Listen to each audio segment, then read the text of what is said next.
Hi అండి. ఈరోజు video వచ్చేసి అప్పటికప్పుడు వేసుకునే సెట్ దోసలు వేసి చూపిస్తున్నాను. ప్రోటీన్ ఫుల్‌గా ఉంటది. Healthy, tasty. పైన క్రిస్పీగా, లోపల సాఫ్ట్‌గా. ఈ సెట్ దోసల టేస్ట్ అయితే కమ్మగా ఉండి చాలా రుచిగా ఉంటాయండి. రొటీన్ టిఫిన్ తిని బోర్ కొడుతూ ఉన్నప్పుడు ఇలా పెసరపప్పు నానపెట్టుకొని అప్పటికప్పుడు సెట్ దోసలు వేసుకోండి. ఎన్ని తింటారో మీకే తెలీదు. ఇంట్లో వాళ్ళందరికీ నచ్చుతది. టేస్ట్ కూడా చాలా బావుంటది. ఈ సెట్ దోసలు ఎలా వేయాలో ఒకసారి చూద్దాం రండి. ఇప్పుడు పెసరపప్పుతో సెట్ దోసలు వేసుకోవడానికి ముందుగా పెసరపప్పు నానబెట్టుకోవాలి. నేనైతే ఇలాంటి ఒక బౌల్లో ఒక 2 కప్పులు పెసరపప్పు తీసుకున్నానండి. శుభ్రంగా వాష్ చేసి ఇలా వాటర్ వేశాక ఒక 4 గంటల సేపు నానపెట్టండి. నానపెట్టుకున్నాక మీరు ఇన్స్టెంట్గా ఎప్పుడు కావాలనుకుంటే అప్పుడు వేసుకొని తినచ్చు. చూడండి, పెసరపప్పు అయితే చక్కగా నానింది కదా. ఇప్పుడు పెసరపప్పులో ఉన్న వాటర్ తీసేసుకొని ఒక స్టెయినర్లో వేసుకోవాలి. వాటర్ లేకుండా కంప్లీట్గా వచ్చేస్తుంది. ఇలా మనం డైరెక్ట్గా మిక్సీ జార్లో వేస్తే పలచగా అయిపోద్ది. ముందుగానే ఇలా స్టెయినర్లో వేసుకొని ఒక 5 నిమిషాలు ఉంచండి. వాటర్ అంతా వచ్చేస్తుంది. ఇప్పుడు పప్పు మిక్సీ చేసుకోవడానికి ఇలాంటి ఒక మిక్సీ జార్ తీసుకొని నానపెట్టుకున్న పెసరపప్పు మొత్తం వేసుకోండి. నేనైతే ఇలా నార్మల్ పెసరపప్పు తీసుకున్నానండి. మీరు కావాలనుకుంటే పొట్టుపప్పు అయినా తీసుకోవచ్చు. పొట్టు పెసరపప్పు ఉంటుంది కదండి, ఆ పప్పుతో కూడా మనం సెట్ దోసలు వేసుకోవచ్చు. 3 పచ్చిమిరపకాయలు, చిన్నించి అల్లం తీసుకొని కట్ చేసి వేయండి. ఫ్లేవర్ చాలా బాగుంటుంది. పావు టీ స్పూన్ జీలకర్ర వేసుకొని మూత పెట్టి మెత్తగా మిక్సీ చేయాలి. ఇలా బౌల్లోకి మిక్సీ చేసుకున్న పిండి మొత్తం వేసుకోండి. మిక్సీ చేసుకున్నప్పుడు పిండి గట్టిగా అనిపిస్తే కొంచెం వాటర్ యాడ్ చేయండి. చూసారు కదా, కన్సిస్టెన్సీ ఇలా ఉండాలి.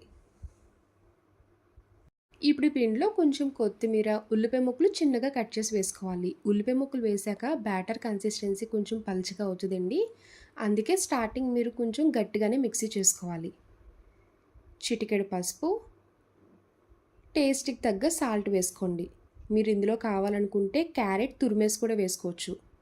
టేస్ట్ బాగుంటుంది, హెల్త్కి మంచిది. మొత్తం ఒకసారి బాగా కలపండి. పచ్చిమిర్చి, అల్లం ముక్కలు స్టార్టింగ్ మిక్సీ చేసుకున్నప్పుడే వేసుకున్నాం కదండి, అందుకే ఇప్పుడు వేయలేదు. పెద్దవాళ్ళు తినేలా ఉంటే పచ్చిమిర్చి ముక్కలు, అల్లం ముక్కలు కూడా వేసుకోవచ్చు. తిన్నప్పుడు తగులుతుంటే టేస్ట్ బాగుంటుంది. ఇలా పిండి అంతా కలిసేలా కలుపుకున్నాక లాస్ట్లో చిటికెడు వంట సోడా వేయండి. ఇన్స్టెంట్గా వేస్తున్నాం కదా, వంట సోడా కంపల్సరీ వేయాలి. అప్పుడే సెట్ దోసలు అన్నీ కూడా లోపల సాఫ్ట్గా వస్తాయి. వంట సోడా వేసుకొని పైన కొంచెం వాటర్ యాడ్ చేయండి. వంట సోడా బాగా రియాక్ట్ అవుతుంది.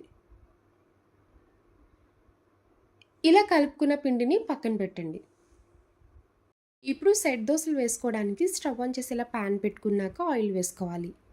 ఆయిల్ వేసినప్పుడు కొంచెం తగ్గించి వేయండి. ఇలా పావు టీ స్పూన్ ఆయిల్ వేసాక ఇందులో కొంచెం ఆవాలు, కరివేపాకు వేయాలి. సెట్ దోస పైన ఇలా ఆవాలు, కరివేపాకు వేస్తే టేస్ట్ చాలా బాగుంటుందండి. ఇప్పుడు వరకు ట్రై చేయలేని వాళ్ళు ఉంటే తప్పకుండా ట్రై చేయండి. ఇప్పుడు పిండి వేసుకోండి. ఇలా ఒక గరిటె పిండి వేసాక ఇంకా కొంచెం వేసుకోవాలి. 1.5 గరిటె వరకు వేసుకోండి. మరి దలసరిగా కాకుండా కొంచెం పల్చగా ఒత్తుకోవాలి. సెట్ దోస వేసాక పైన కొంచెం నువ్వులు వేయండి. టేస్ట్ చాలా బాగుంటుంది. చుట్టేపులో ఆయిల్ వేసుకోవాలి. చూడండి, క్రిస్పీగా అయినట్టు కుక్ అయింది కదా. ఇలా గోల్డెన్ కలర్ కింద కుక్ అవ్వాలి. అప్పుడే టేస్ట్ బాగుంటుంది. రివర్స్ చేసుకొని ఇలా 2 సైడ్స్ కూడా కంప్లీట్గా కుక్ చేసుకున్నాకే ప్లేట్లోకి తీసుకోండి. మిగిలిన అన్ని సెట్ దోసలు కూడా అలానే రెడీ చేసుకోవాలి. వేడి వేడి సెట్ దోసలన్నీ ఇలా ప్లేట్లోకి సర్వ్ చేసుకోండి. ఈ సెట్ దోసలోకి నేను కాంబినేషన్గా పల్లి చట్నీ చేసుకున్నానండి. ఈ 2 కాంబినేషన్ చాలా బాగుంటుంది. హెల్తీగా ఫుల్ ప్రోటీన్ ఉన్న బ్రేక్ఫాస్ట్ తినాలంటే ఇది బెస్ట్ అని చెప్తాను. చాలా చాలా బాగుంటుంది. చూడండి, పైన క్రిస్పీగా, లోపల సాఫ్ట్గా బాగా కుక్ అయింది కదా.